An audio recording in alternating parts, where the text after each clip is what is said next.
Yo, what's up? Welcome back to part 2 of the How the F Did I Make Silence. So this is my new track, Silence.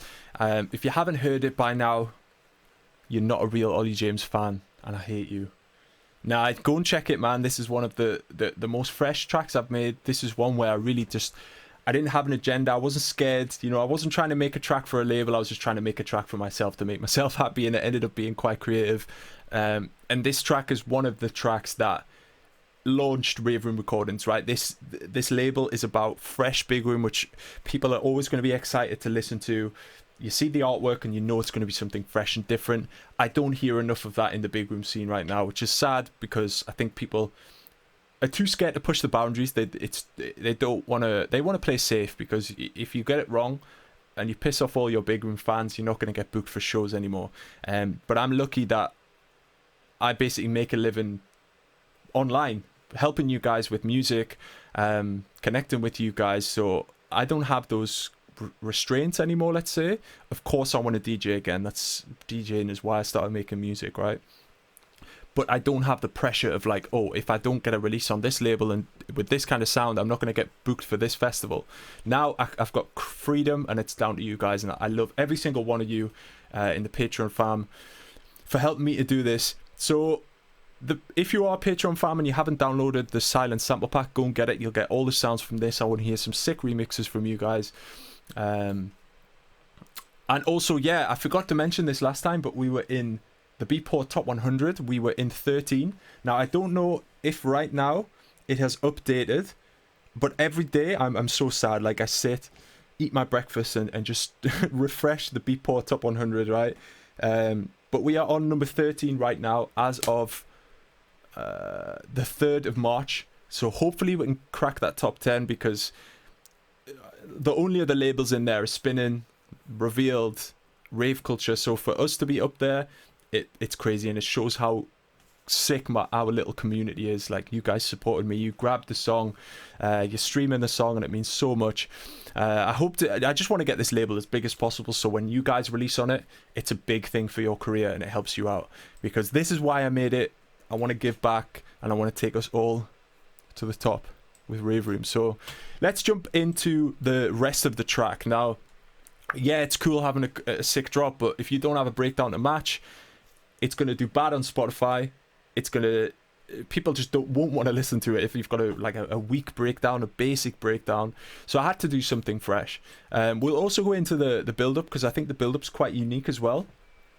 Let's actually start with the build-up, because it's not your standard build-up. Because I have a kick drum in there.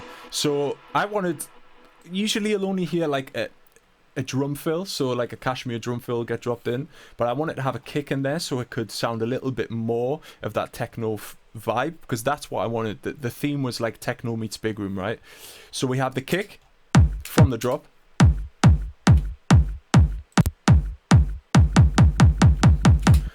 Now, how do I make it sound techno meets big room? I need more techno samples, so I looked for techno build-up samples, and I noticed they use a lot of rolls.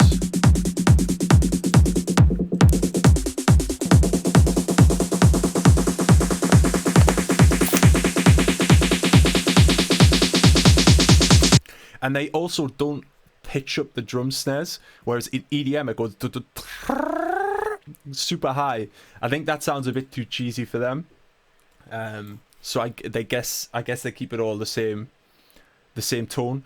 Whereas yeah, I also wanted that. I didn't want to make it sound too EDM in the build-up, because I wanted to leave the EDM for the fills and, like I said last time, little parts, like a sprinkle of big room and EDM. But the main core would be about this like techno themed track. So yeah, we've got hi-hats in there as well, again making it sound less big room.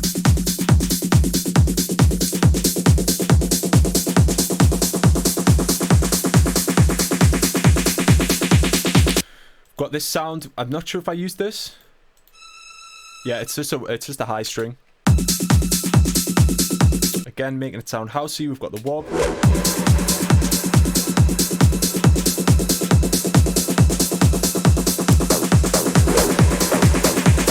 Got the old school acid shot as well, and other little atmosphere stuff,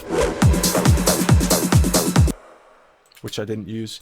There's a lot of stuff I didn't use here actually. We'll go for the risers, and the risers are EDM.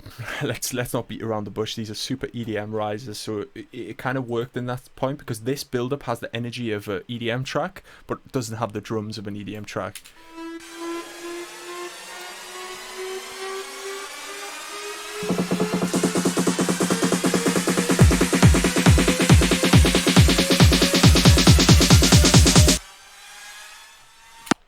So as you can see, what I did on the master is added an endless smile, and the endless smile is just increasing like this on the smack in the face, sorry.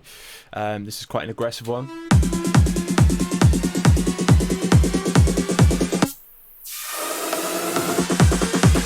That's how aggressive it is.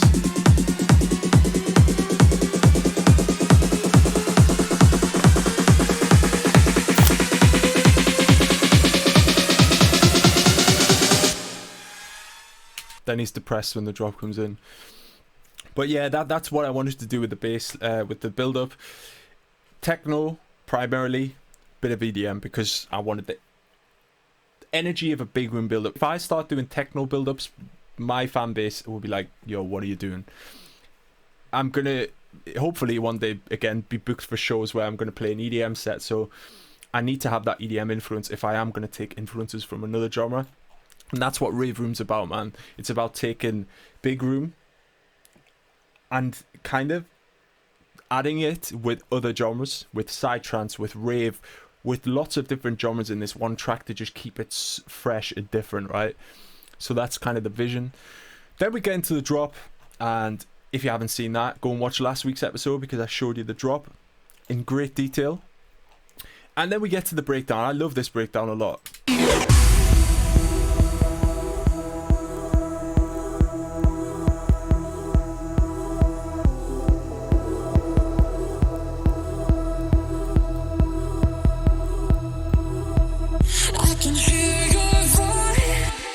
So as you can see, there's a lot of like atmosphere stuff.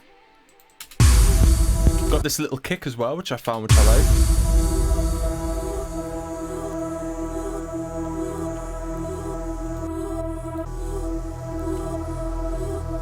So we've got these pads, right? I found a lot of cool pads and like long FX. So these were great for this kind of thing because I wanted it to be long, like a really spacey breakdown, because that's dark like the rest of the song. It's got to be dark, you know, it's got to fit the theme. I didn't want to do a happy melody here like da, da, da, da, da. Nah, this just would have sounded weird, so I wanted to keep that dark theme throughout. Now the lead itself, the break lead, I love this sound from Avenger. Actually, it's not going to play, but I'm going to show you how I got the melody because it's very simple. It's da da da da da da da da. If we can find the main sound, which is here, right? So it is. So how did I get that melody? How did I come up with that melody? Well, as I said last time, I already had this drop. So the notes are C, A, E. And see what notes I used in the breakdown.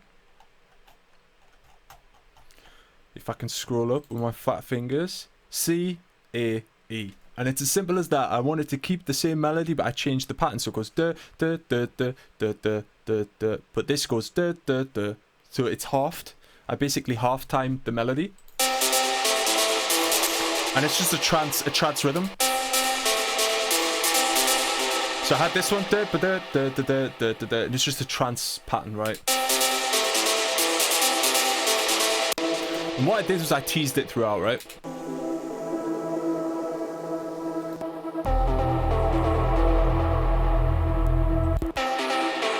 Gradually increasing the filter here.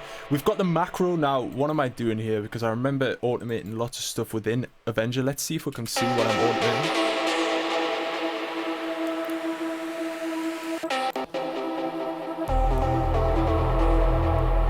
I believe I'm automating the cutoff or something here.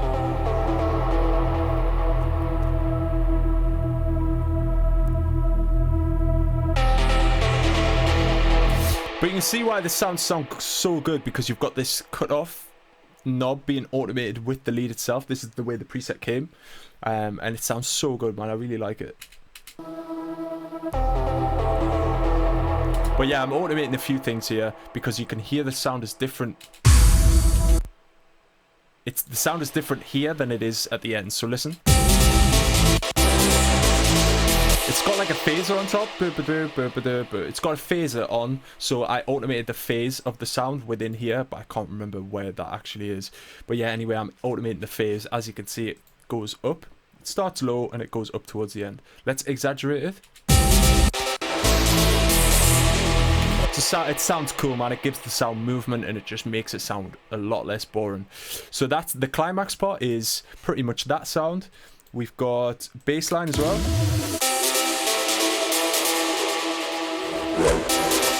Got the old disco wall in there because I had a big ass gap. You can see with the melody there's a big gap here, so I needed to fill it. We have the bass line as well, which I absolutely love. It's a Reese bass. And that is the Kung Fu. So this is the basic Spire sound. So Spire comes with a bank like this, and it's one of those. It's called Kung Fu. I think I might have upped the cutoff. Yeah, so this is more of a sub.